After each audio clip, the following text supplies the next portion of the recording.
Welcome to the High Impact Conference session, Understanding and Using the New ODE Rubrics. My name is Suzanne Kail. I teach sophomore English and CCP Writing 1 and 2 at Sandy Valley High School. Since 2015, I've served on the Content Advisory Committee for the ELA II test, and in 2017 and this past December 2021, I worked on the Rangefinding Committee for the ELA II test. I'm hoping that I can share some of my knowledge to help you better prepare your students for testing. By the end of today's session, you'll be able to understand the changes in the new ODE rubrics, to deconstruct those rubrics, to understand the scoring process and how the rubrics are used to score writing, to review released test items, to create your own tasks that will prepare students for on-demand writing for the state test, and to use the rubrics as an instructional tool to help you improve student writing. As we all know, the state has released revised rubrics that they're using to score the on-demand writing for the state tests. As I looked at them, there are a lot of similarities, though, between the new and the old rubrics. One of the similarities is that there are still two rubrics that have been released, one for informative and expository writing and another for argumentative writing. The rubrics still are separated into three categories. One category being purpose, focus, and organization, another category being evidence and elaboration, and a third category being conventions. And the essays can still score up to 10 points, 4 points in PFO, 4 points in E&E, and 2 points in conventions. A couple of the essential differences in the rubrics. First of all, the essays can score no lower in the new rubrics than a 1 in purpose, focus, and organization, and 1 in evidence and elaboration. They used to be able to score a 0. Sentence variety also is a quality that is still judged, but it was moved now from evidence and elaboration to the conventions section. There are a couple of other differences that I noticed with the language of the new rubrics. First of all, the new rubrics explicitly emphasize original writing. At times, we know students copy too much of the source material and they splice it together thinking that constitutes an essay because it's evidence that they've used. But it's important that students use their own words to clearly make their claims, provide context for the evidence that they're using, and then elaborate on that evidence effectively in their own words, clearly explaining how and why the evidence they've selected goes back and supports the claim that they're actually making. And it's in this way a lot of the essays fall short. So I think the new language helps us to remind students that they need to come up with original writing of their own. In addition, the new rubrics contain what I would call keywords at each level that help conceptualize the essay in a holistic manner. And you'll get to see this in a second as we dig into the rubrics. And then finally, the new rubrics clarify what I would consider some vague language from the original rubrics. And I think that those clarifications can also help students and teachers better understand what strong writing actually looks like and what we're looking for. As we get started digging into the rubric, you'll notice here that I have the argumentation rubric highlighted. And I do want to clarify that the informative expository rubric and the argumentative rubric are actually identical in wording, except for the addition of that starred bullet point of clearly addressing the alternate or opposing claims. Other than that bullet point, the two are absolutely identical. So I thought it made more sense to just go ahead and deconstruct this argumentative rubric since everything else just applies to informative writing. The keyword connected to a 4 essay is exemplary. You'll see I've highlighted that word in yellow. That keyword shows up in the first line of the descriptor, and that's true for each level of that's described on the rubric. And as you look at the descriptions for both PFO and E&E, you see a lot that looks familiar. Everything that's familiar is highlighted in orange. It's either word for word from the old rubric or it's wording that's just slightly different from the previous rubric. The blue highlights represent new, added, or clarified language in the new rubric. So as you look at the 4 then, you'll see that in the first sentence, that emphasis on the original writing has been added with the phrase that the writing reflects original writing throughout that directly addresses the topic. And when we look at some prompts later, I'll talk a little bit about what it means to directly address the topic as opposed to reasonably addressing the topic. And that's the phrase that's used in the 3 PFO. The 4 still emphasizes the clear and focused thesis that's strongly maintained throughout the essay. In other words, they're looking for even development throughout the whole essay. The phrase little, if any, loosely related material means that students have clearly and completely elaborated on the thesis statement, and everything is connected back to that thesis statement. All the evidence is explained clearly, and it's very obvious how the evidence is supporting the claim. In a 4, that skillfully crafted introduction means that it does more than restate the prompt and have a thesis statement. There's a hook, it builds to the thesis, and likewise, the conclusion that is skillfully crafted does more than just summarize the main ideas. For example, it might include the public resonance of the issue or include that so what question, making it clear to the audience why they should actually care about the issue or what the larger significance of the topic or the issue actually is. The skillful use of transitional strategies in a 4 means that students are doing more than just dropping a couple of transitional words into the essay, first, second, third, and so on. Skillful use of strategies means that students are using coordinating or subordinating conjunctions and more complex sentence structures that show the relationships between the ideas, or perhaps they're using repetition or restatement in a way that moves from one idea to another smoothly. When you look at a 4 in evidence and elaboration, there is some more additional language, and this is the language that I think really does a good job clarifying from the older rubric what the effective use of sources actually looks like. The new rubric clarifies that effective use of sources means that the evidence is directly related to the purpose and audience of the task. So that's what strong evidence is, the evidence that's directly related. The evidence, the facts, and the details are relevant, and they're taken from all of the sources. And you'll see I've circled that phrase from all the sources since it appears twice. That's also clarification from the older rubric, which just says that students use evidence from sources. By including the word all, they're emphasizing the necessity of pulling from each source that's provided to the students, making it clear that the students shouldn't overly rely on one source. And that's a really easy thing to do when students are writing argumentation, especially because sometimes one of the sources will lean more heavily towards supporting what the student's arguing, and then they'll tend not to pull anything from the other source. So we need to remind students to pull from everything. Pulling from all the sources will also help ensure that students are clearly and completely addressing the alternate or the opposing claims, like they need to do in PFO. In addition to the word exemplary being repeated in both PFO and E&E throughout that 4 level, several other words you might have noticed appear repeatedly. Words like clear, skillful, effective, and focused. And I think we can agree that all of those kinds of descriptors definitely apply to exemplary writing. And that's what students need to do to get a 4 in PFO and a 4 in evidence and elaboration. The 3 essay is described as adequate. Again, in PFO, there's the addition of the essay reflecting original writing, but a 3, instead of directly addressing the topic, it reasonably addresses the topic. And like I said, I'll speak to that a little bit more in a couple minutes. In a 3, the alternate or opposing claim is addressed and perhaps explained, but there's generally not a full rebuttal of those opposing claims that would be necessary to be considered completely addressed for a 4. In addition, these transitional strategies are generally more basic, using mostly transitional words or phrases that appear throughout the essay, but they do still appear throughout the essay, not just in 1 or 2 places.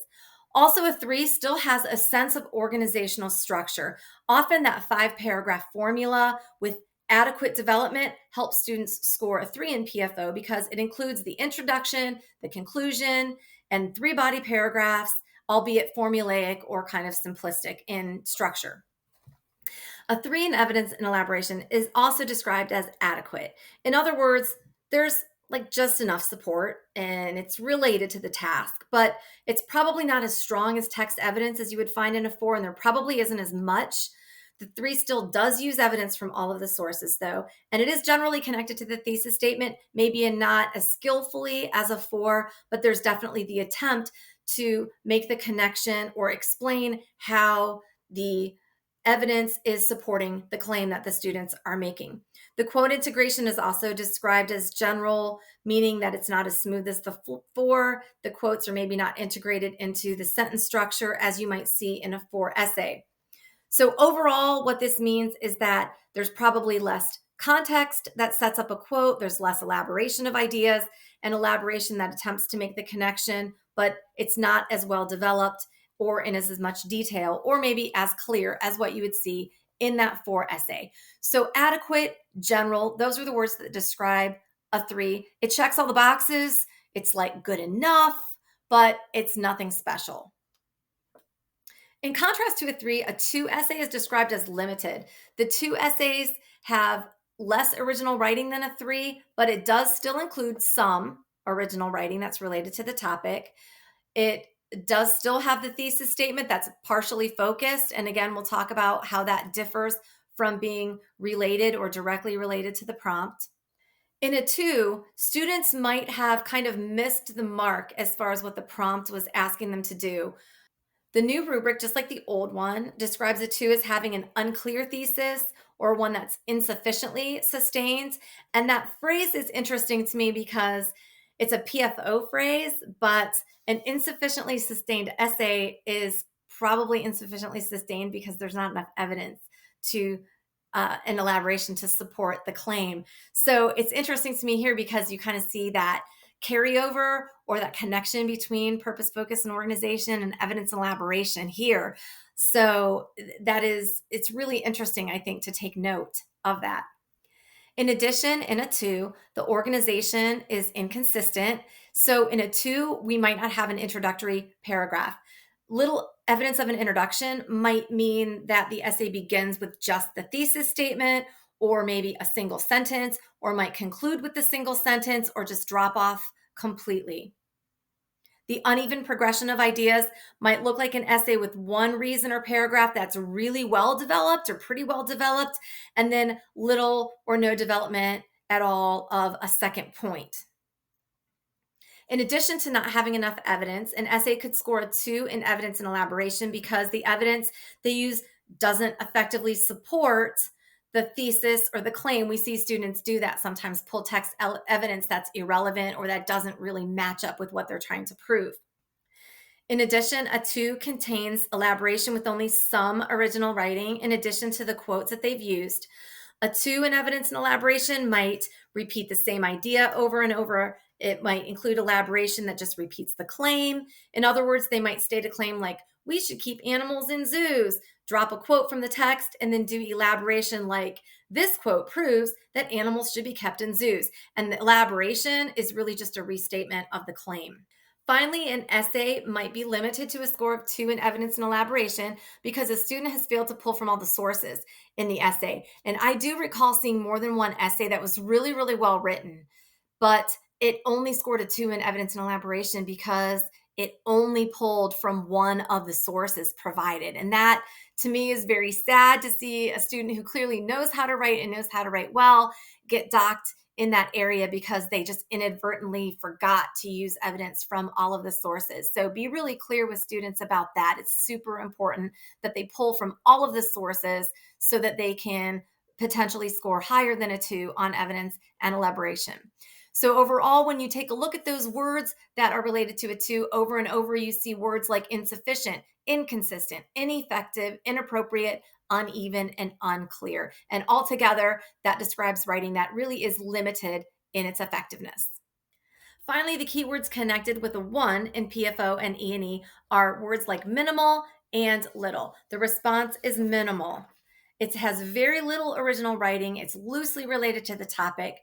The student who writes this essay might have misunderstood the prompt, not realizing that they were supposed to compare and contrast in an expository essay, or failing to conform to the conventions of argumentative writing, not taking a side, or failing to address the counterclaim. And I do want to take a minute and elaborate on the issue of the counterclaim as it relates to students scoring a 1 in PFO. Again, I've seen beautifully written essays that uses strong text evidence that's well developed that supports the student's claim. But when it's an argumentative prompt and the student fails to address the counterclaim, the result is that the essay automatically does not score above a 1 in PFO. And again, that breaks my heart to see good writers make that mistake and really get docked in that area. So it's essential that we really are careful about training kids to, in an argumentative prompt, definitely address that counterclaim, explain what it is, and rebut it if they can. The evidence and elaboration of a 1 is also minimal, and the essay has little or no evidence included, maybe little or no use of sources, little or no use of original text. They might have just copied and pasted source material. Essays might also score a 1 in evidence and elaboration because the elaboration is so vague or confusing that it doesn't make any sense whatsoever. Note, though, that if a student is writing anything, they will score at least a 1 in PFO and a 1 in evidence and elaboration on the new rubric, where before it was possible to score zeros in those areas. So in some ways, it does kind of help students a little bit in those areas. In addition to purpose, focus, and organization and evidence and elaboration, students can score from a 0 to 2 in conventions.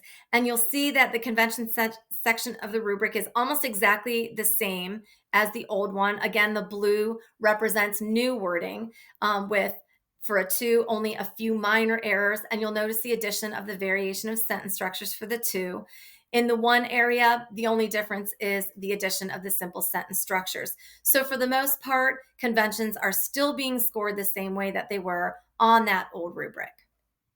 Let's go ahead and turn our attention now to how the rubrics are used in the actual scoring process. And at this point, I think most of us know that the writing is computer scored. And I thought it would be helpful because of that to go over briefly the process that's used to determine what essays represent the range of scores and how those are used to program the computers and score student essays on the operational tests. Looking over the process, you'll see that prompts begin with field testing, where they show up on an operational test as an item that doesn't count for students, and students don't know that, of course, when they're taking the test. After those samples have been collected, there's a range finding committee that's put together, and they review essays, and they identify the ranges for each level. So what does a 10 look like? What does a 9 look like? An 8, and so on and so forth, until we have a clear sense of the different ways that students could score at those different levels. Once range finding has completed their work, then there's hand scoring of field test items. So using those responses identified by range finding, hand scorers are actually trained using the rubric and using those sample responses at each level. And those hand scorers score the entire pool of test responses. Once that's done, 2,500 of those field test responses get randomly selected, and they're scored a second time for verification to make sure the process is being done correctly and that there's consistency. And then those scored items are used to program the scoring engine. Any discrepancies that occur at that point in scoring are scored by a third hand scorer, again, to try to make sure that scores are valid and that there's consistency. Of the 2,500 responses that were scored the second time for verification, 2,000 of those are randomly selected to train the computers. And then that scoring engine gets adjusted through different quality control checks to confirm that those samples are being scored appropriately. The other 500 that were left over then are used for verification purposes. Those are reserved to independently validate that those engines are scoring responses the same as human scorers. In step 7, the prompts are ready to go on an operational test. And again, there's still built-in verifications there. So the first 500 responses that are submitted in the test window are machine scored and then human scored to check the validity and the reliability and make sure those are the same. And also 25% of the student responses that are submitted throughout the test window are machine scored and then hand scored for verification as well. From there, the Ohio Department of Education does a review of the scoring procedures, which are reviewed with cadmium now, it used to be air, and Ohio's Technical Advisory Committee, who's made up of national assessment experts, and then eventually the scores are released to the districts to actually review. The document where this information came from is in my supplemental materials if you want to take a look at that in a little bit more detail. Hopefully that helps us to understand a little bit about how the writing gets scored in the case of the operational tests. To help us prepare students for the types of writing tasks they might see on the test, and also to clarify the quality of writing that's expected at each level, the state has released both expository and argumentative items with sample responses and explanations of the scores that are extremely helpful in conceptualizing what writing looks like at a 10, a 9, an 8, and so forth, and so on down the line. If you guys haven't yet spent time looking at the resources, I really recommend it. They're useful not just for you to understand the types of tasks that students could see and the type of writing that the state's expecting, but they also are a really good tool to train students in how to use the rubric and how to respond to peer writing and how to critique their own writing for the purposes of revising their work. So I use the resources in my classroom, and to me, I'm really amazed to see how well students respond to that and how it does help them improve their writing. I'm going to talk a little bit later about exactly how to do that and what my process is in doing that. So let's go ahead and take a look at some released items. First, let's take a look at some released informative or expository prompts at each level. You'll often see the words analyze connected to the informative or the expository prompts. The first example is an informative prompt from 2019. It's a 6th grade prompt where students are to analyze how both authors express the idea that appearances can be misleading. So in this case, they're given 2 pieces of stimulus material. I believe these were about the Wizard of Oz. And students are asked to analyze theme development, but you'll notice at the 6th grade level, they're actually given them the theme that they're supposed to be focusing on, the idea that appearances can be misleading. Another example of an informative prompt, this is at the 7th grade level from 2018. This is on 2 nonfiction articles as opposed to 2 fiction pieces. And in this case, students are asked to analyze an idea that's presented in both texts, analyzing how the Dust Bowl affected individuals' lives. So in this way, students are kind of synthesizing information, looking at what each of the sources says about the physical, the personal, and the emotional impacts of the Dust Bowl. And I think it's interesting because you notice in the wording there's also kind of an organization that's kind of suggested by the language of the prompt, because they're telling the students to consider the physical, personal, emotional impacts of the experience. And so students could easily write an essay with an introduction and 1 paragraph about the physical impacts, 1 paragraph about the personal impacts, 1 paragraph about the emotional impacts. And so the organization is kind of like suggested and ready-made for them. So if we teach students to read prompts in this way, that might help some of them out, especially the students who really struggle with figuring out how to organize their ideas in an essay. In an 8th grade prompt, you see one that was similar to that 6th grade prompt about analyzing the development of a similar theme in 2 passages. Notice though, in the 8th grade, the students have to figure out what that theme is on their own. They're not given the theme. This one does also suggest an organizational strategy in the prompt when it says consider how the theme is developed through characters, setting, and or plot. So again, that might help students figure out how to organize and plan out their writing when they're getting ready to respond. I did include this example from the ELA I test, even though they're no longer giving the ELA I test. I think this is a good example. We often see analyzing theme, but this is an example of how we could see analysis of a literary element that's other than theme. This one asks students to analyze the impact of setting on the main characters in the 2 passages. It doesn't explicitly ask for comparison and contrast, but it's kind of implied because they have to look at both of the passages. So they should be looking to see where there are similarities and differences, even though the prompt doesn't explicitly say that. Students should be recognizing that that's the task that's at hand. In this spring 18 released informative prompt for the ELA II test, we see again a prompt that's based on 2 literary passages. And in this case, we've got the suggestion that they're focusing on contrasting the passages with the word differently embedded in the prompt. Note that in this case, again, the structure is suggested when it says that they're supposed to analyze Pandora's actions, focus on the differences, how her actions affect other characters, advance the plot, and develop the theme. So again, students can be looking to see if the prompt includes that suggestion for organization. I've included as well the spring 2021 released item that is again similar to these other ones that we've seen. This one asks students to compare and contrast, again, focusing on the differences in character development of Calidor between a story and a poem. This one, though, if you'll notice, does not include any of those little hints for organizational structure within the prompt. Students would have to figure that out on their own in this case. So it gets a little bit more difficult as we move up the ladder. I wanted to also include this informative prompt from the ELA II test, spring 2017, because this one is an informative prompt that is based on nonfiction stimulus material. Students are just as likely to see nonfiction stimulus material as they are to see literary passages. Often you see speeches or historical documents as the type of nonfiction stimulus material that are used. And in this case, for this prompt, students must identify the shared purpose of the speeches of Richard Nixon and Gerald Ford and compare the way that each develops that purpose. I think that that phrase is interesting because that phrase to me indicates or implies that there's a certain amount of rhetorical analysis that should be done. If students are looking at the way writers or speakers develop an idea, that's rhetoric, and that's how writers and speakers use rhetoric.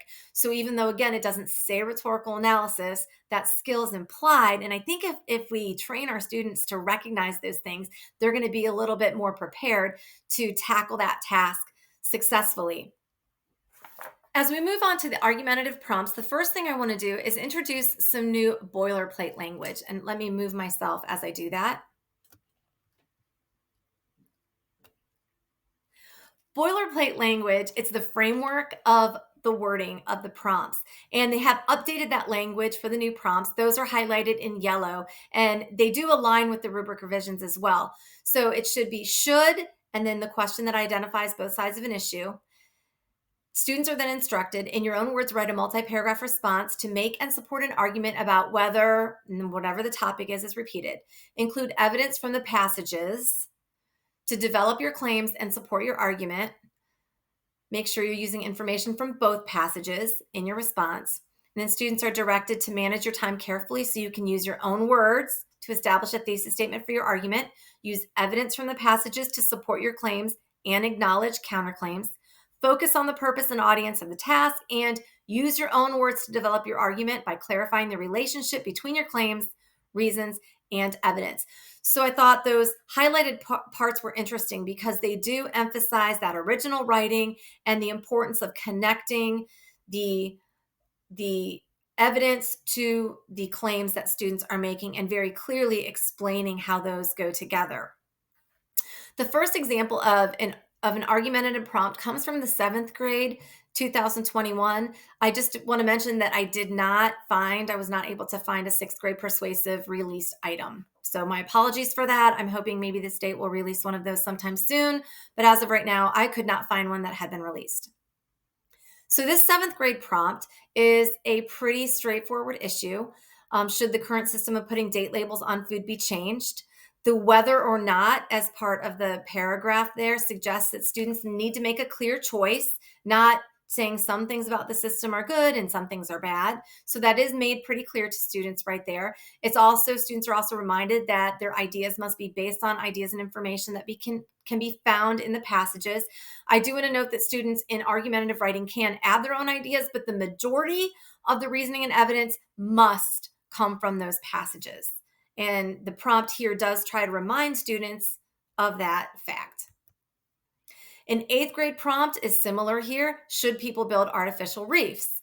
The thing with this prompt that I think we need to show students and talk to students about is the fact that they can easily go off topic with a prompt like this.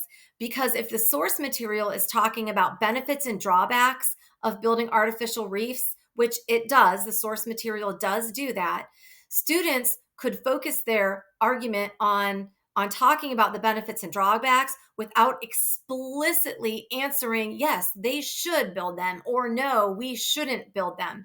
And that's where we start to get into that area of the difference between directly addressing the prompt and reasonably addressing the prompt. You are directly addressing the prompt if you say, yes, people should build artificial reefs, or no, people should not build artificial reefs. That is directly addressing the prompt. They're reasonably addressing the prompt if they talk about the benefits. They talk about, they might say there's more benefits than there are drawbacks. And so maybe in one sentence at the very end of their essay, they make that claim that they should build them, but that wouldn't be a strong claim that directly addresses the topic throughout the essay. So it's a very minute and subtle difference, but it does matter. And I think if we can make that clear to the students, that would really help some of them out.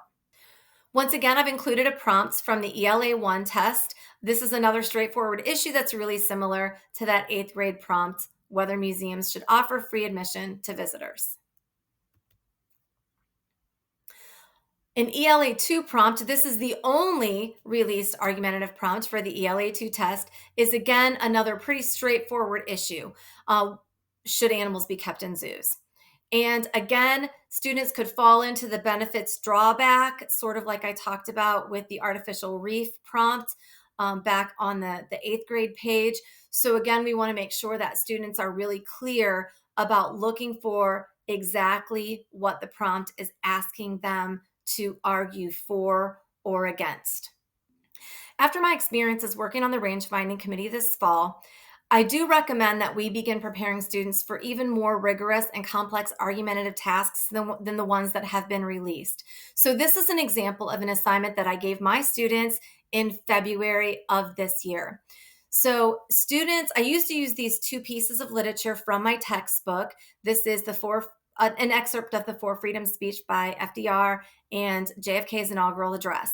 And the students used to identify sort of a shared purpose or a shared definition of freedom. And this year I tweaked it a little bit to make that prompt a little bit more argumentative and prepare them for a more rigorous argumentative task. And so this year I had students make an argument about whose speech was more persuasive. So in this case, students had to understand each president's purpose and message to his audience. They had to identify the rhetorical devices used by each president. They had to evaluate which president used the devices more effectively, draw the conclusion, make the argument, and then use contrasting evidence from the speech that they didn't select as the counter argument. So this was an example of an argumentative prompt that wasn't really a simple yes or no issue. It was making an evaluation or making a judgment. And that becomes a little bit more complicated. There's a little bit more cognitive demand to this type of a prompt. But I think it's really important that we prepare students in case they would see a prompt that would be similar to something like this. I can tell you too that as I looked at the responses that my students gave me, there were a number of students who did pick one of the speeches as the better speech. They said JFK had the better speech.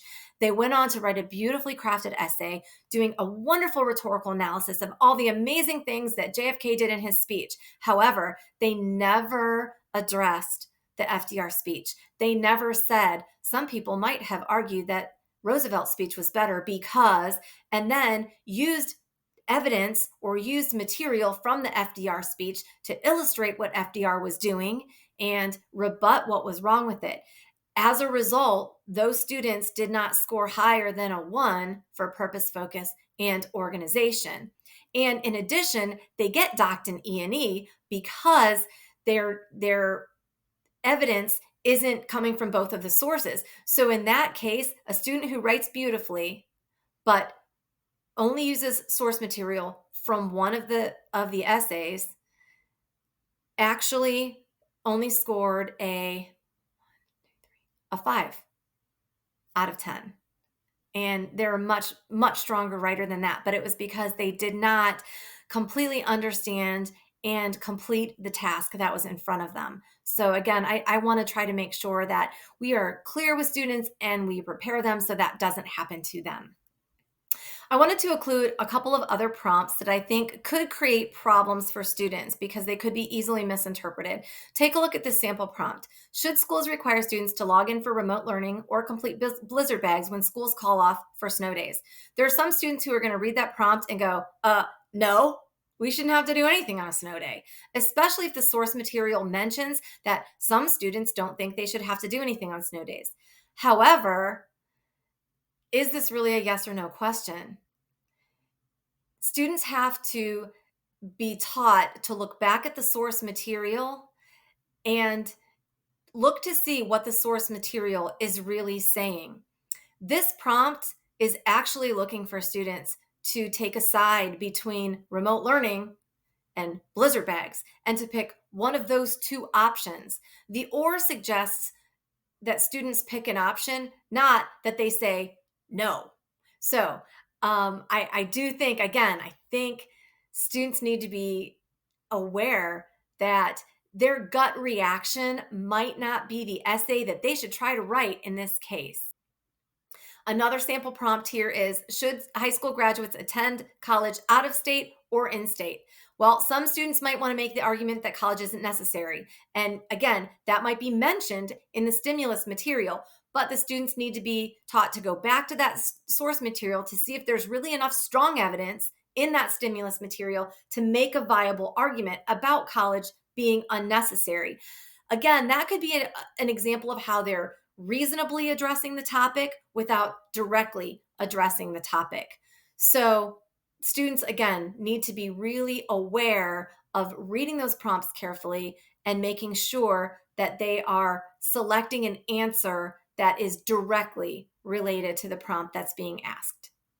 Keeping all this in mind, how can we use all of this knowledge to help us better prepare students for the writing tasks that they might see?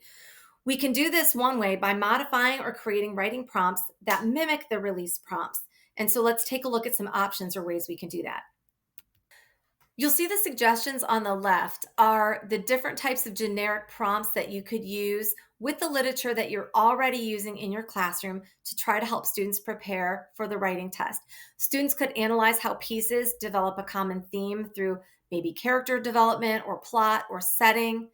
Students could analyze how one piece draws on and transforms another piece of literature, perhaps with a short story and a poem, or a myth and a poem, or a myth and a short story, or a poem and a piece of drama.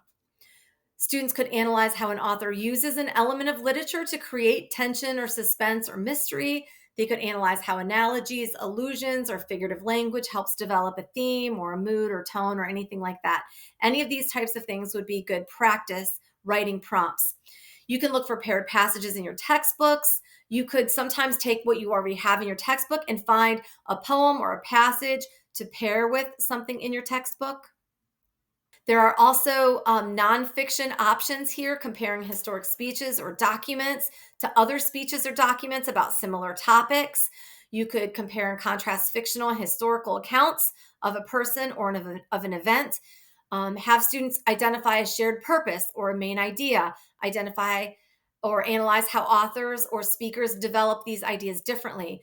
Then you could turn that into argument, argue about which piece is more effective, which speaker or argument is more effective. Again, using paired passages either that are already in your textbook or something that you pick on your own, or you could use Common Lit.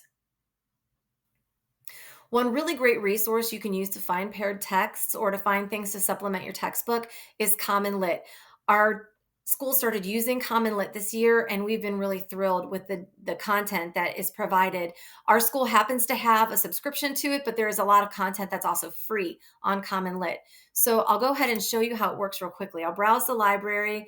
I have found paired passages by going down here, and I will pick maybe a theme that my class is already doing. Say, for example, we're doing the theme of identity, and I want to limit it to my grade level. I teach 10th grade. So it'll give me some different pieces that I could use at that grade level. And let's say, oh, Sonnet 5, this would be a great chance to get students to see Shakespeare as well. Up here, I could click on paired texts to see what goes with it. And look, I've got two different Shakespeare sonnets. And in this case, if you notice down below, it says pair the sonnets and ask students to compare the themes of the two sonnets. How do the speakers make a connection between love and beauty in the sonnets? What's the effect of the speaker using seasons to describe abstract concepts? How do the speakers suggest beauty should be preserved in the two poems? So they give you suggestions right there for prompts you could actually even use to pair the pieces together, which is really, really cool. Like I said, this has been super useful. The kids actually have enjoyed it as well. When you click on a text, you'll see here that there are also assessment questions that students have to answer as they're going through, and discussion questions. And it's a really, really cool resource. So check it out if you have time this summer. Play around with it a little bit.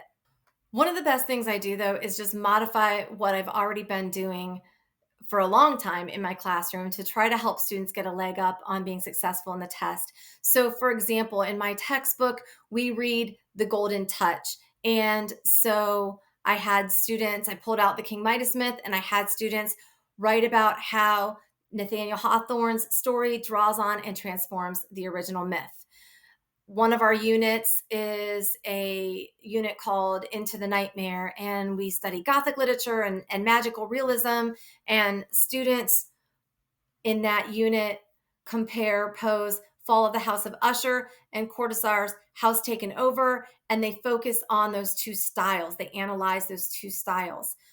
Another one that I used this year is students arguing about which story was scarier, the Cortázar story or the Poe story. And in that case, students not only were analyzing the elements of Gothic literature and magical realism, but they were using those then to make an argument about which one they thought was scarier. So a lot of the stuff that you're probably already doing can be easily modified or changed in order to help students prepare for the writing tasks that they might see on the test. Another way that you can help students improve their writing is by using those state-released rubrics to help train students how to peer critique and self-critique their writing to evaluate and revise their writing, improving their writing skills. So in my classroom, I basically use that same norming process that's used to train scorers so that there's consistency in how the rubric gets applied. So I teach the rubric to the students, first of all, by defining the vocabulary words. And then I show them an example of a 10 essay, explicitly connecting the descriptors in the rubric to the parts of the sample essay. We annotate the essay, we highlight it, we mark it up so students can see what's what. When we use the rubrics for the first time, I show them the example of the 10 and the 8 and the 6 and the 4 so that they can see the differences in those different types of essays.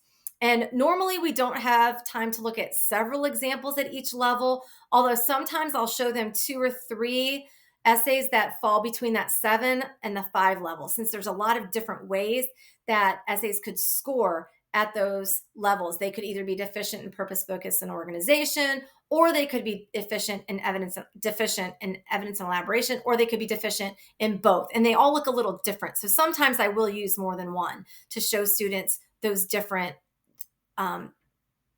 ranges. After seeing the samples, students are usually ready to score essays in small groups. And so I have them read the essays, score them alone, then get into groups. And they work in groups, they discuss their scores, they explain their rationale behind the scores. Each group has to settle on a score, and we share and discuss as a large group then how those small groups score the essays. And then once the students are pretty proficient using the rubric to score, then they use them in peer critiquing of the writing that they've done or in self-critiquing. And I do want to mention that it can also be really helpful for like an English language arts department to do some professional development going through the norming process activities to help ensure consistency in scoring essays from classroom to classroom. I've participated in norming sessions. I've led them before multiple times. Kent State does norming sessions in a more informal way, but they do that for their college writing 1 and 2 instructors. And I really recommend doing that. I am available to help you guys through that process. If you're not sure how to do that on your own, you guys can contact me and I can provide some help in that area. So wrapping up here, some of the resources that I've included in the folder here are the updated rubrics that I showed you today, some sample text and performance task documents that have been released by the state at each of the different levels. There's the scoring frequently asked questions about the computer scoring document that's in there. There's also test blueprints for 6th grade through high school. So you can see the breakdown of the standards and how many points those usually are scored on the test, and then as well as some other helpful links to Common Lit and some other things that you might be able to use in your classroom to help you improve student writing. I hope that you found this session interesting and informative. Please contact me if you have any further questions. I'm available if you would like me to work one-on-one with you, modifying curriculum or teaching writing more effectively. I'm available for professional development for departments or groups. You can email me directly at s.kail@svlocal.org. I do have a website, from students to writers.com. It's still in the early stages, and so it's a little bit rough, but you're welcome to check that out as well. Thanks for joining me today, and have a great summer.